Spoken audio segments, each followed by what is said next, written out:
Bismillahirrahmanirrahim. Hamdan salatu wassalaman amma ba'd. Suaranya bisa sering? Sudah ya. Bismillahirrahmanirrahim. Alhamdulillah pagi hari ini kita bisa ngaji bareng untuk hari Rabu ini ya. Semoga kabeh diberi kesehatan oleh Allah Subhanahu wa taala. Diberikan keberkahan dalam hidup kita ini. Pagi hari ini saya ingin melanjutkan dari pembahasan kemarin dari uraian awal secara umum bahwa dalam syariat atau agama Islam ada 3 komponen, 3 aspek ya, 3 pilar lah apa namanya yang kalau dalam Islam namanya rukun. Rukun itu fondasi atau pokok-pokoknya itu namanya rukun. Hal yang harus ada gitu namanya rukun ya. Pokok itu sesuatu yang harus ada. Kalau dia tidak ada, maka tidak sempurna gitu ya. Tidak akan sempurna atau menjadi sesuatu itu dikatakan tidak ada gitu. Rumah tidak ada gentengnya, ya bukan rumah, genteng atau dan sejenisnya loh ya. Rumah tidak ada tiangnya, ya bukan rumah namanya. Bisa berubah menjadi gazebo, bisa berubah menjadi gerdu, macam-macam ya. Pendefinisiannya akan menjadi berubah. Jadi rukun itu sesuatu yang harus ada. Sebagai seorang muslim, orang yang beragama Islam, kita harus memahami rukun. Hal yang harus ada pada diri kita sebagai seorang muslim. Harus ada dan mana yang harus kita pahami untuk menyempurnakan terhadap sesuatu yang harus ada itu, yang berupa rukun. Oke. Kemarin saya katakan ada 3 komponen, ada namanya iman, ada namanya Islam, ada namanya apa? Ihsan. Nah, sekarang saya mau bicara tentang iman. Iman itu kata kuncinya adalah membenarkan atau tasdikun bil qalbi. Membenarkan dengan hati itu artinya adalah meyakini ya. Tasdikun bil qalbi. Jadi kata kunci yang pertama iman itu apa? Tasdikun bil qalbi. Tasdik itu membenarkan. Ya. Orangnya namanya musaddikun. Kalau yang sangat percaya siddiqun, Abu Bakar as-Siddiq. Jadi membenarkan dengan hati yang disebut dengan meyakini. Sehingga iman itu kata kuncinya dari sana.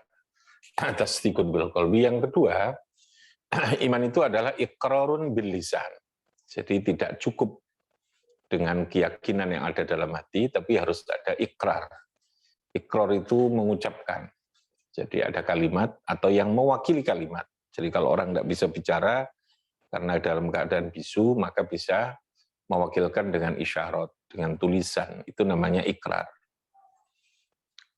Sehingga kalau orang hanya meyakini dalam hati, tapi lisannya dia tidak meyakini, itu belum dikatakan beriman secara benar gitu ya. Tapi indallahnya kita tidak tahu. Paham ya? Tapi dalam definisi karena manusia ini perlu ukuran-ukuran yang bersifat lahiriah. Nanti kaitannya dengan hukum ya. Orang itu kalau sudah dikatakan beriman, berislam, nanti dia kaitannya dengan persoalan hukum waris, persoalan perkawinan. Gitu loh ya. Karena yang dapat warisan itu nanti yang sama-sama muslim. Kalau tidak sama muslim, itu bisa namanya hibah. Bentuknya nanti pemberian, bukan warisan gitu kan. Bisa dalam bentuk pemberian. Makanya kenapa perlu ikrar? Ikrar ini sebagai bentuk pembuktian secara lahiriah untuk menjadi pedoman dalam kaitan penetapan hukum lanjutannya gitu ya. Orang yang Islam maka tentu dia harus disolati kan ketika dia meninggal. Dia harus dimandikan, dia harus dikuburkan. Nah, itu prosedurnya gitu ya. Nah, kaitannya itu nanti ke sana. Sehingga kenapa harus ada ikrarun? Ya karena orang tidak bisa membaca sesuatu yang ada di dalam hati kan. Ya itu logikanya begitu. Nah, persoalan lalu kemudian keyakinan dalam hati itu bukan urusan kita gitu. Sekarang bagaimana kalau orang hanya mengatakan secara lisan tapi hati ini gak ngakon? Itu urusannya Gusti Allah. Maka dalam Islam ada namanya munafikun. munafik itu orang yang berada di antara. Kita tidak berani mengatakan bahwa dia bukan muslim, paham ya? Karena dia memang nyatanya bersyahadat gitu loh ya. Tapi bahwa ketika bersyahadatnya itu dalam rangka ternyata membujui atau secara abang-abang lambe ya bahasa Inggrisnya, abang-abang lambe, baik sekedar cokoco jare Madura, ya, congoco ya, congoco, congoco jare Novel itu ya. Hati ini ternyata tidak, itu yang oleh Quran disebut munafik. Maka ada mukmin, ada munafik, ada kafir. Yang berbahaya itu justru yang munafik ini. Dalam Al-Quran makanya sifat atau ciri-ciri indikator dan penjelasan Al-Quran itu paling banyak berbicara tentang munafik. Kalau orang kafir sudah selesai, sekarang kafir masuk neraka selesai gitu ya. Yang sulit itu berada di kemunafikan ini. Orang yang baina ini gitu ya. Diarani orang Islam itu yo syahadat, diarani syahadat itu tapi kok repot gitu tindakannya, perlakuannya sepertinya nggak sama dengan keyakinannya. Itu yang dimaksudkan itu. Nah, itu bukan wilayah kita. Kita hanya bisa menghukumi secara lahiriah. Jadi saya ulangi, kembali ke definisi iman. Kenapa kita harus paham definisi iman? Karena ini punya konsekuensi terkait dengan akibat-akibat hukum dalam kaitan dengan syariat agama itu nanti. Jadi iman itu yang pertama apa? Tasdiqun bil qalbi. Yang kedua apa? Iqrarun bil lisan. Nah, definisi ini baku menurut Ahlus Sunnah wal Jamaah. Jadi akidah dalam aswaja itu minimalnya orang dikatakan beriman itu kalau dia punya dua ini. Punya dua ini. Nah, yang ketiga itu ada definisi yang bersifat menyempurnakan. Wa amalun bil arkani. Melakukan secara perbuatan. Ya, jadi nah yang ketiga ini lalu terjadi perbedaan di antara ulama. Kalau ulama kelompok aswaja itu tidak menjadi rukun dalam iman amalun bil arkan ini. Orang yang sudah membaca syahadat, andai kata dia tidak zakat, itu dia masih dikatakan mukmin, masih dikatakan muslim. Sehingga dia punya konsekuensi hukum sebagai orang muslim. Ya kalau dia meninggal disolati, dimandikan, lalu dikafani, macam-macam itu. Prosedur dia tetap dapat warisan, bisa diwarisi, bisa mewariskan, gitu ya. Dan seterusnya. Makanya dalam Islam itu ada muslim yang al-asi, muslim yang asi itu fasik namanya. Kalau munafik itu terkait dengan keyakinan, kalau fasik itu perbuatan. Dia yakin Gusti Allah itu ono. Dia yakin Muhammad itu Rasulullah, tapi dia gak pakai patuh, gitu ya. Makanya dalam Islam lalu ada namanya fasik. Ada namanya apa? Fasik. Fasik ini masuk kategori orang mukmin nih. Mukmin itu dibagi ada yang mukmin yang taat, al-muti'in yang taat, lalu kemudian ada mukmin yang al-asina, asina. Yang asin itu fasik tadi. Taat, fasik. Lalu ada munafik. Kalau munafik itu tadi ini kaitannya dengan keyakinan. Nah, kalau Al-Quran itu mensifati orang munafik itu diantaranya kalau di depan orang dia baik, kalau di luar itu dia mentertawakan, suka ini, itu ciri-ciri munafik. Tapi itu pun ciri-ciri lah ya. Kita tidak bisa memvonis orang gitu ya. Munafik itu sudah urusannya Gusti Allah. Tapi indikator itu juga jelas digambarkan di Quran. Ya kalau sholat subuh itu, kalau sholat itu dia seakan malas. Munafikin itu cirinya dia sholatnya dia tidak mau gitu. Makanya orang kalau mau sholat maghrib, sholat subuh dengan baik, itu pasti terhindarkan sifat munafik. Karena di sholat itu tidak ada pretensi untuk dipamerkan. Gitu. Kan sepi, subuh itu kan tidak ada orang gitu ya. Ya. Kalau orang masih sholat zuhur itu masih ada potensi untuk munafik itu masih ada. Karena di sholat zuhur itu masih ada orang munafik itu suka pamer gitu. Dia melakukan sesuatu ketika ada kepentingan. Antaranya begitu. Jadi saya ulangi, ada mukmin, ada kafir. Ini yang diametral ya, apa istilahnya? Yang bertentangan atau berlawanan secara jelas. Di tengah-tengah itu ada namanya apa? Munafik. Nah, mukmin itu ada mukmin yang taat, ya. Taat itu yang muttaqin, yang muti'in yang muttaqin, ada mukmin yang fasik yang al-asi. Di sini lalu kemudian kalau kita lanjutkan, kenapa Gusti Allah lalu di akhirat nanti memberikan reward yang tidak sama. Ada akibat yang tidak sama, ada imbalan sing gak podo no akhirat. Wong kafir jelas masuk neraka, ya. Orang munafik juga begitu, yang tahu hanya Allah. Dia nanti kalau betul-betul Allah membuktikan atau dia oleh Allah itu dinyatakan munafik, ya dia akan neraka. Nyatanya dia tidak beriman. Tapi kita tidak tahu, gitu ya. Nah, yang mukmin ini yang jadi masalah. Makanya mukmin ini yang nanti ada hisab, paham ya? Yang ada hisab itu orang mukmin. Kalau orang kafir itu tidak perlu hisab, langsung diuncalno saja, langsung gelundung neraka gitu ya. Selesai orang kafir itu sudah. Hidupnya ketika mati ya selesai sudah ada urusan. Dia urusannya hanya siksa saja. Orang munafik, insya Allah urusannya sudah selesai. Tapi yang mukmin ini yang lalu kemudian perlu hisab, karena Allah ingin menunjukkan adanya keadilan. Allah itu maha adil. Makanya apa yang kita lakukan di dunia ini, itu nanti yang menjadi ukuran seberapa kita akan mendapatkan imbalan itu. Ya, nek apik tenanan, apik betul, ibadah rendah tenanan, tentu lebih baik. Nek 10%, 50% nanti ya sesuai persentase lah gitu ya. Itu kan adil itu.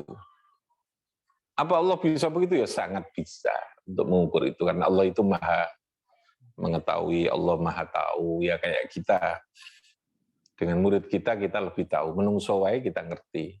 Dengan anak kita tahu, dengan apa yang kita buat, produksi kita lebih tahu tentang kondisi. Apalagi Gusti Allah yang memang maha menciptakan. Itu kita sekarang secara teknologi sudah pembuktian ketika kita meyakini Allah itu maha mengetahui, kita sudah ada CCTV, sudah ada ini, bisa melihat. Apalagi ini Gusti Allah yang maha bijaksana itu. Maka yakin, dan ketika itu sudah otomatis. Makanya nanti cuman ashabul simal, ashabul yamin gitu saja dilihatnya. Indikatornya ini orang baik, orang tidak, itu sudah otomatis akan keluar gitu ya. Sehingga yang namanya hisab di akhirat untuk sekian miliar manusia itu nanti tidak perlu waktu lama gitu. Tidak perlu lama. Lama dalam ukuran di akhirat nanti. Tapi bagi manusia yang menunggu itu dalam satu detik itu menjadi begitu lama itu nanti dalam hisab itu. Jadi sekali lagi kaitan keyakinan tadi itu ke situ. Ada mukmin, lalu ada kafir ya. Di tengah-tengahnya ini apa? Munafik tadi ini. Lalu mukminnya ada dua, apa? Mukmin yang taat, yang muttaqin, ada mukmin yang apa? Yang asin atau yang fasik tadi, yang maksiat. Nah, ini yang kita katakan. Nah, ketika kita memahami seperti ini, maka yang kita lakukan adalah berusaha untuk memposisikan diri kita sebagai mukmin yang mutiin, yang taat. Tapi Gusti Allah sendiri menggambarkan manusia itu tidak mungkin untuk tidak berbuat salah. Saya ulangi ya, manusia itu tidak mungkin untuk tidak berbuat salah. Makanya diberi contoh Nabi Adam itu. Jadi bahwa manusia itu mungkin berbuat salah itu sangat mungkin. Bahkan ceritanya itu kan begitu toh. Seorang wali ketika dia berdoa, ya Allah, saya tidak minta apapun kecuali minta satu tok. Jadikan kami hambamu yang tidak pernah berbuat maksiat kepadamu. Lindungi saya untuk tidak pernah berbuat dosa. Malah Gusti Allah negur kepada dia, kamu ini bagaimana? Terus untuk apa kalau kamu tidak pernah berbuat dosa sebagai hambaku? Saya punya sifat ampunan saya ini untuk apa? Saya ini kan Ghafurur Rahim. Terus ampunan saya untuk apa kalau kamu tidak pernah berbuat dosa itu? Kan begitu. Artinya apa? Bahwa kemungkinan orang berbuat dosa itu ada. Makanya kan Nabi bilang, orang ketika sudah terlanjur berbuat salah itu sebaik-baiknya adalah orang yang mau bertobat. Kullu bani Adam khoto. Khoto itu wazannya mubalaghah itu. Mubalaghah itu potensinya itu besar untuk berbuat salah itu. Oke, Aqobah 1, Aqobah 4. Bisa didengar ya? Kullu bani Adam khoto. Tapi wa khairul khotoina at-tawwabun. Ya. Sebaik-baik orang yang berbuat kesalahan sing terlanjur salah itu ya at-tawwabun, dia yang melakukan taubat itu. Jadi orang baik itu bukan orang yang tidak pernah buat salah, orang yang ketika berbuat salah lalu segera melakukan taubat. Taubat itu kembali kepada yang benar, itu taubat itu. Taubat itu artinya roja, balik. Jadi hidup ini ada track-nya. Iya, track itu apa?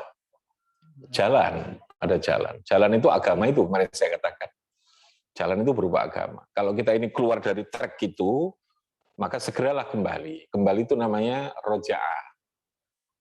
Orang yang habis cerai, lalu dia kembali, salah satu itu namanya rujuk roja'ah, kembali.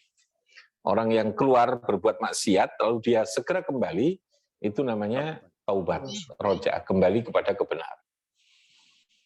Jadi kita tidak perlu gelisah kalau andai kata kita. Yang penting jangan melakukan maksiat itu dengan kesengajaan.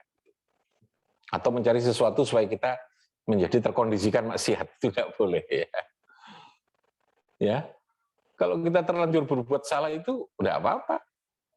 Ya, udah apa-apa. Artinya ya sudah karena salah. Kita segera kembali kepada Gusti Allah. Oke ya, saya ulangi. Ada mukmin yang taat, ada mukmin yang asi tadi. Nah, kembali ke definisi iman. Nah, kalau dalam konsep akidah Ahlussunnah wal Jamaah, pilarnya iman dua tadi ini.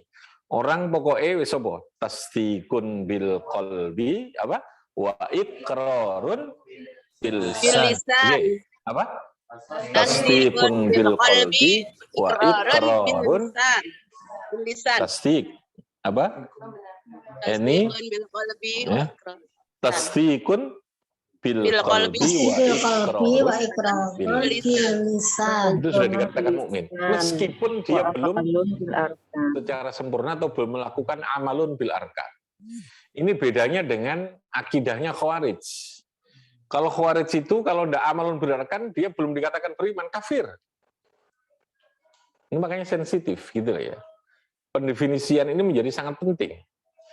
Jadi rukun atau pilar iman itu apa? Dalam akidah Ahlussunnah ya dua ini, apa? Tasdik, lalu ikrar. Ikrar. Keyakinan dalam hati, lalu kemudian ikrar. Dene ana wong pura-pura ikrar, tasdik, urusannya bukan kita. Yang munafik tadi ya, urusannya Gusti Allah, kita tetap menghukuminya, dia beriman. Paham ya? Tapi ada indikator saja, ya kita yang harus hati-hati ya. Kita tidak boleh menjustifikasi orang. Sampai sakmono gitu ya. Amalun bil arkan ini tidak menjadi rukun, tetapi dia menyempurnakan, menjadi indikator saja. Wong mengatakan beriman tapi tidak pernah sholat, berarti indikatornya ada persoalan dengan iman. Tapi dia tetap hukum lahiriahnya, syariatnya dia beriman. Dia punya hukum fikih yang melekat pada dirinya, secara fikih dia dihukumi sebagai orang yang beriman. Apa tadi itu? Di antaranya hukum apa? Kalau dia meninggal, kalau dia waris, kalau dia perkawinan, gitu. Zakat itu harus Islam syaratnya. Dalam Islam itu, jadi hukum ibadah itu orang kalau haji ya harus Islam dulu gitu. Orang kafir kan tidak boleh sholat, dia harus sholat. Makanya dalam akidah, dalam konsep fikihnya mazhab Ahlussunnah itu, wong nek kafir itu sudah tidak wajib sholat dia. Bukan tidak wajib, dia sudah tidak ada hukum. Hukum itu kan harus berada pada orang yang punya keyakinan, karena kekuatan hukum Islam itu kan di iman tadi ini toh. Untuk apa orang yang tidak beriman? Orang yang beriman saja masih mungkin fasik kok, gitu loh ya. Nah orang yang kafir tidak perlu wajib sholat, ya dia otomatis sudah lepas, paham ya? Sudah lepas. Makanya ketika dia beriman, iman itu akan menjadi kekuatan menghapuskan seluruh kesalahan yang dia lakukan. Jadi iman itu meskipun kelihatan hanya 2 kalimat syahadat ya, tetapi dia tidak mudah untuk dilakukan. Kekuatannya hidayah, kemarin saya katakan itu. Tapi hidayah juga perlu ikhtiar, conditioning gitu. Perlu conditioning memantaskan diri kita, melayakkan diri kita untuk berada di dalam hidayah tadi. Oke ya, saya ulangi. Jadi kalau konsep akidah Ahlussunnah wal Jamaah, wong nek gak salat itu masih dikatakan mukmin enggak? Mukmin. Kecuali kalau dia sudah menghina sholat. Nah, itu beda. Jadi kalau tidak sholat sekali itu masih mukmin. Tapi dia mengatakan, gawe apa sholat? Sholat itu wujuiku. Cari sopo sholat itu wajib. Gawe apa kita sholat? Itu sudah langsung sudah murtad, sudah kafir. Jadi sekalian sikap itu dalam Islam itu punya nilai yang sangat kuat. Gitu. Sikap perilaku itu. Hati tadi ini saya katakan. Wong nek gak maca Quran, gak apa-apa dia. Tapi kalau sudah menghina Al-Quran, Al-Quran itu tidak sesuai dengan kondisi, nggak sesuai dengan tidak kontekstual, tidak zaman. Al-Quran itu sudah tidak update, namanya istiza itu namanya ya, menghina kepada Al-Quran, murtad, dia kafir. Makanya dia harus segera kembali syahadat itu. Sehingga kenapa di dalam ajaran fikih kita, fikihnya kalangan pesantren itu pasti pertama kan Safinah itu mengatakan awakmu wudu syahadat sih. Itu memang tidak menjadi salah satu bagian dari fikihnya wudu itu tidak ada. Tapi karena wudu ini harus muslim, pastikan dulu bahwa sebelum wudu Anda baca syahadat. Paham ya? Oh. Dianjurkan begitu. Umpamanya udah baca syahadat ya sah sih gitu, karena kita sudah Islam ya. Tapi untuk memastikan bahwa sholat kita ini sholat benar, artinya bisa diterima, kita sebelum sholat syahadat dulu. Sebelum kawin kita syahadat dulu. Karena apa? Karena untuk bisa kawin itu harus sama-sama apa? Muslim. Kita sholat harus apa? Muslim. Tapi kalau jual beli tidak perlu syahadat. Ya, jual beli tidak perlu syahadat. Mau tuku undi-undi lalu kemudian asyhadu an la ilaha illallah, saya beli undi-undi, tidak perlu. Karena jual beli tidak ada. Tidak harus Islam gitu loh ya. Kita bisa jual beli kemana saja. Muamalah itu bebas, itu Islam gitu loh. Jangan lalu dipaksakan muamalah itu seakan-akan kalau tidak dengan orang Islam itu kita tidak muslim, tidak, itu orang tidak paham gitu loh ya. Bahwa lalu sebaiknya kita melakukan muamalah itu persoalan etika, bukan persoalan hukum. Paham ya? Bukan persoalan keyakinan, itu persoalan hati. Apa itulah ya? Nurani sajalah gitu loh ya. Tapi kalau kita langsung membatasi, mengharuskan itu, ya akan jadi persoalan hidup kita ini. Kan kita tidak semuanya bisa memproduksi itu, gitu loh ya. Jangan sok lalu kemudian ini produk orang kafir loh, tapi yang dilakoni produk wong liya. Nggak usah begitulah. Bahwa kita lalu secara pribadi merasa karena ada pilihan iki ngene dulur dhewe, ya dulur sih, gitu kan, muslim. Nek kalau dulur dhewe wong liya tapi muslim, gitu loh ya. Itu urusannya bukan urusan keharusan fikih atau akidah, tapi urusannya apa? Kepantasan, nurani saja. Paham ya? Makanya dalam Islam, akidah itu ahlus sunnah ya. Dalam konsep ahlus sunnah, akidah itu cukup dua apa tadi? Tasdiqun bil qalbi, terus wa iqrarun. Amalun bil arkan, itu sifatnya melengkapi, tidak menggugurkan terhadap adanya. Makanya gak gampang mengkafirkan. Orang-orang aswaja al-sunnah wal jamaah yang an-nahdiyah itu tidak gampang mengkafirkan orang. Karena dia tahu konsepnya. Dan itu begitu. Bahwa lalu persoalan itu masih orang itu maksiat, yang tidak, itu nanti kan ada proses. Gitu ya. Orang durung sempurna itu ada proses. Hidayah itu tidak bisa langsung ungkul sekaligus semuanya akan muncul, tidak. Tapi bisa jadi akan ada proses. Tiba-tiba kita punya teman yang baik, tiba-tiba Anda berada di tengah pesantren. Tiba-tiba kan? Siapa yang ngira kalau Niki lalu tiba-tiba ada di sini ya? Hari kemarin belum juga, tapi Gusti Allah menakdirkan. Iya dah? Mau ya? Ulir orang mana? Kudus ini ya? Ya ini kan? Ini yang Kompas 1, Kompas 4 juga begitu kan? Anda tidak pernah kenal saya, tapi ketika Allah mengendaki Anda bertemu dalam lembaga yang di situ ngurusi santri, ngurusi ini, otomatis kan gitu, ya Ri? Oh kan beda toh. Kalau kamu maunya kerja di perusahaan, jadi manajer itu yang apa ngecer-ngecer gitu ya. Yang kerja toh, tentu kan beda. Mana ada ngaji seperti ini, kan gitu toh? Di sekolah saja tidak pernah ada. Paham ya? Ini namanya Allah mengendaki ada hidayah, ada proses penyempurnaan hidup itu. Tidak langsung bisa jadi itu tadi. Makanya saya katakan, amalun bil arkan tidak menjadi komponen yang sifatnya harus dalam menentukan orang iman atau tidak beriman tadi. Mukmin itu kriterianya cuma dua tadi apa? Yang satu apa? Tasdiqun bil qalbi. Yang kedua, iqrarun bil lisan. Amalun bil arkan bersifat apa? Menyempurnakan. Dan itu perlu ada proses tadi itu. Nah, posisi fasek taat itu di amalun bil arkan tadi. Ya, sejauh mana dia amal bil arkan ini menentukan terhadap tingkat seorang itu apakah masuk kategori fasek, taat, muttaqin, apa tidak, itu di sini. Muhsin itu ada di amalun bil arkan ini.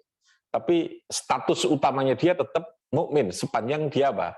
Tasdiqun bil qalbi, sepanjang dia apa? Amalun bil arkan. Dan konsekuensi tadi loh ya, secara politik kenegaraan, kita tidak akan menjustifikasi orang. Makanya benar negara itu tidak perlu masuk pada wilayah yang berkaitan dengan agama secara detail. Dia memfasilitasi saja. Memfasilitasi. Karena tidak bisa kita memaksakan orang ya pada aspek-aspek yang bersifat profan, yang bersifat keyakinan, yang bersifat kalau diuraikan secara politik itu panjang. Iya kita. Asik gitu kalau itu kesana, nggak ngaji-ngaji nanti. Saya kira begitu untuk pagi ini kajian kita. Kalau ngaji terus lah agak mulang nanti ya. Meskipun mulangnya daring, Aqobah 1, Aqobah 4 ya harus mulang kan gitu ya. Muka-muka manfaat semuanya, barokah, kita diberi kesehatan oleh Allah. Allahumma sholli ala sayyidina Muhammad walhamdulillah rabbil alamin. Inna ala dzikrika wa syukrika wa husni ibadatik. Infa'na bima 'allamtana wa 'allimna ma yanfa'una wa zidna ilman nafi'a wa 'amalan mutaqabbala wa rizqan wasi'an halalan thayyiba wa sallallahu alaihi wa sallama walhamdulillahi rabbil alamin. Assalamualaikum warahmatullahi wabarakatuh. Waalaikumsalam warahmatullahi wabarakatuh.